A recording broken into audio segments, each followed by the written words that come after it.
Okay, welcome everyone to another episode of O365A. In this episode, we're talking with Arvind Muthukrishnan, senior product manager for the Microsoft Teams mobile application. So he and his team have brought us, the amazing Teams mobile app that we all love, and I was just gushing about, offline. So, Arvind, thanks for coming on and hopping on the podcast here.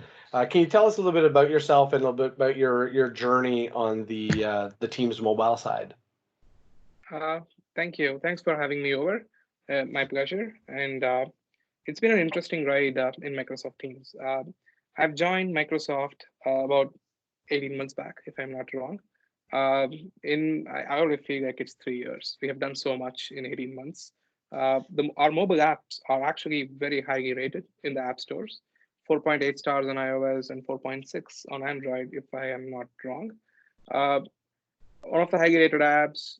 Everybody loves us. We have interesting problems to solve, and it's just great momentum in the last few months.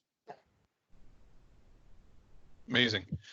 So Arvind, it's been like kind of a fast and furious pace with respect to the mobile client since it's launched. Maybe perhaps you could take us through like a quick recap of the mobile experience, like where it started and sort of how things have progressed and where things stand now with the capabilities with respect to the Teams mobile experience. Sounds good. When we introduced Teams, right? We wanted to be we wanted to make sure all the people who are using it are completely productive on all form factors, right? And obviously, desktop and mobile are two primary form factors where people do their productivity actions on. Our first and foremost priority was to make sure everything that's available as key functions in desktop uh, are available in mobile too, so that there is feature parity across all clients. So when you do it in desktop, you can do it in mobile, right? So our first couple of years has been primarily focused on that. What we wanted to do is build the goodness as we go. So first we tackled that problem, and we got to a really good shape in actually getting all the key scenarios and workflows made. And then we started thinking about mobile first users and mobile only users. So there are people who use mobile as their primary productivity device, and there are scenarios which we want to power them. Like, for example, in desktop, you'd be focused on engaging in active productivity. On mobile, it's more about triaging. So then we focused on, like, how we can power triaging scenarios on mobile, like filters, mark as read, mark as unread, and all those became very important. And on mobile, when you're on the go, it's important to make sure your phone works across different network conditions and different environments, low-end devices, high-end devices, network conditions, and whatnot. And I'm not sure if you have seen this, you can actually take a call while you are in an aeroplane on the sky through the GoGo Wi-Fi, which is there. Our customers have tweeted about this. So what we wanted to build was a very stable and reliable uh, platform through which people can be productive and just go beyond being productive and take teams with you wherever you go. And our future focus will also be primarily on, powering collaboration across boundaries and making sure, the mobile first workers, FLWs, first line workers in the world, actually use Teams as the productivity device and get work done. Amazing. Thank you. So, Arvind, when we go to the Office 365 roadmap, we filter by teams. Generally, it's telling us a lot of the stuff that's on the service side or the cloud side, and sometimes on the desktop side. Is there anything that you can share with us as to sort of what's being worked on the mobile side, just to give us a little bit of an idea of what's happening and what's coming? Sure, absolutely. And like I said, our primary focus has been making sure everyone's productive across different form factors and also tackle the mobile first scenarios. As you know, multi-tenant, multi-accounts is something like ability to add multiple accounts to Teams and work seamlessly through all of your accounts is one of the top requested feature. And as you might know, you can actually do that on your phone today on both iPhone and Android. Uh, what we lack is you do not get push notifications across these accounts. You only get push notifications from your active account. So what is coming in the next few months is that we are going to give abilities for people to receive push notifications from all the accounts and tenants you have signed in, which can make you super productive. And as always, as you all know, switching between experience is super fast on mobile. And even with push notifications, it will continue to be even faster. We have added some perf improvements and reliability improvements so that it becomes much more seamless and faster. That's one of the key features which we will be launching soon. And for the first line workers, it's been an interesting trend shift in the industry that people are moving away from email as the primary identifier. Like everyone used to have email and password 10 years back. Now it's all about phone number, right? So we are bringing in capabilities where people can sign into Teams by just using a phone number. Because we are mobile and we are trying to push the boundaries where we match the scenarios which consumer apps does, so that it becomes very easy for consumers who are coming into Teams to get onboarded and use that for work. Well, that's awesome. Yeah, the definitely the push notification across multiple identities is going to be huge. As a consultant myself, I'm part of multiple tenants, and that's going to be massive for the industry and for Teams in itself. Thank you. Yeah, I think it's interesting because you take it back to like Skype for Business, and I would never run the mobile client, and now Teams. You talked about mobile first workers, and everyone on this podcast is running the Teams client with multi tenants and guest switching, and it's just seamless. And so you made a comment earlier where you said the goal of the mobile client was getting that desktop feature parity. But we've kind of got to the point where now it's like mobile is best. How do we get the desktop back to feature parity? So could you talk about maybe the architecture differences between the mobile client and the desktop that allows you to, put these features in at maybe a little bit more rapid pace on that mobile first? Sure. With mobile, like the stacks are completely different, right? The plethora of consumer apps in the market has actually made the mobile platforms a very powerful platform, and also an easier platform to develop on. Like iOS and Android, there are good SDKs available, like there are good capabilities available which we can plug into, right? On desktop, it's a harder problem to solve because like if you look at all the scenarios which we solve for, it's even more the expectations are even bigger on desktop. Like on mobile, it's more about like switching, doing quick triaging, whereas in desktop, it's more about being very productive. Like, involved in, I want to be able to take multiple calls from like 2 different tenants. Like it's like the MTMA example, it's a 10x bigger problem to solve in desktop than mobile.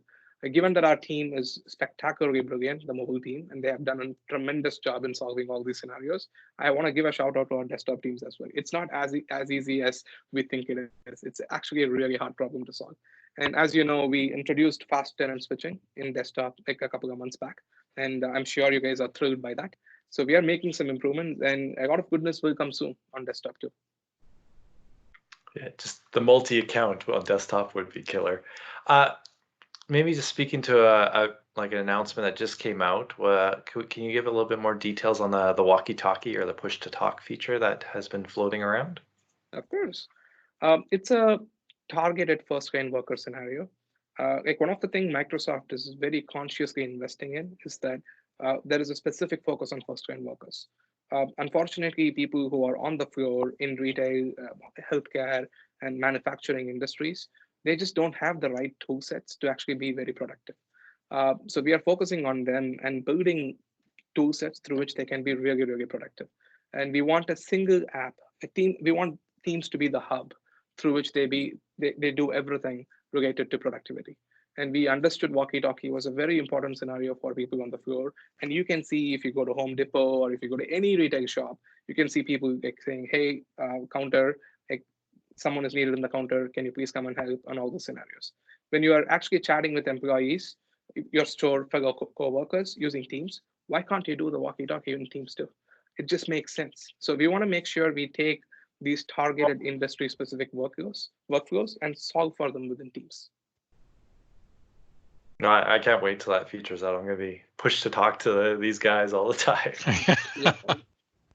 We're gonna have to come up with some code names for each other. Breaker. Yep. Nice to meet you, Arvind. And Likewise. just to extend what Michael was talking about the first line worker, we've seen a lot of feature enhancements in this area. Can you talk to the importance of the first line worker and maybe where it's headed in terms of Microsoft Teams? Absolutely. And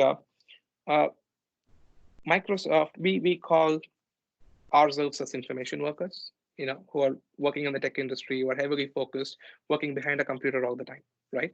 Microsoft have a very good footprint for information workers, which is why first line workers is the next frontier which we are trying to push.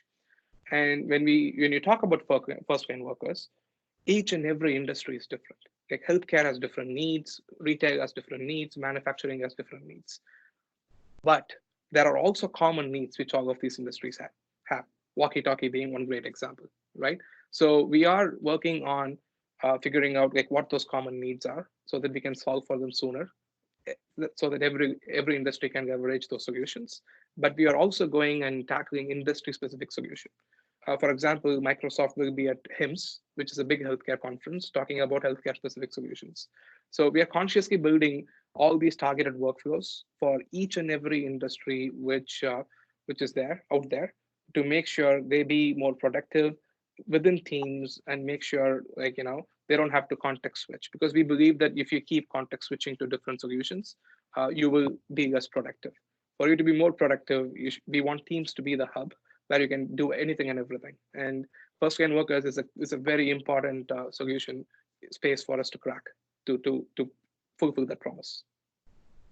Yeah, very cool. And can you talk about the SMS feature set and integration that we alluded to before in terms of what's coming? And I imagine that also plays into a bit of the first line worker, but I find that SMS integration really interesting because if you look at some of these consumer communication apps, they tend to spread easily and have less sign up friction with that SMS integration. Can you just talk to that for a minute?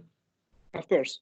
So with Teams, one of the visionary visions which we have is what we call universal reach, which is from Teams. If you're using Teams, you should be able to pick a phone number or pick an email and start chatting with someone. Depending on what solutions the other person use, it should be ubiquitous. The other person should receive it wherever they are. Like if it's a phone number, everybody has text messages, right? Capabilities. So if you have a text message capability, and if you're okay with other people texting you, you should be receiving texts, and you should be responding from there, and the other person should be receiving it in Teams.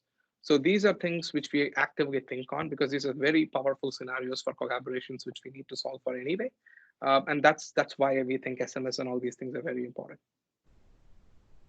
Good. And I don't know if you can talk about it, but is it the case where I can literally just assign into Teams? It's directly linked to my SMS number?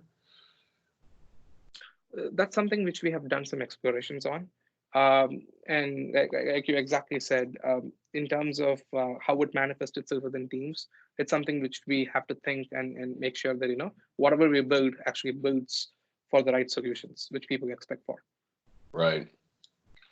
Very cool. Well, I'll echo what the other guys have said. I just love the mobile experience. I was running late for a meeting today, and I wasn't at my desktop in time, and up popped a nice little join on the Teams mobile, and it was one click, and I was in, and it was a great experience. So really appreciate the work you and your team do. Oh, thank you. And such comments from our users is what makes us feel happy and motivated to do more. So thank you for keeping on using the mobile apps. Awesome. Well, thanks, Arvind, for coming on. I think hopefully our listeners will have a little bit more of an insight as to how the Teams mobile app came up into play, and what your thoughts are on some of the new developments that are coming into it, and appreciate you sharing those with us as well and with them. And then thanks everybody for listening in, and hopefully we'll catch you on our next episode. Thank you. Thanks very much. Bye.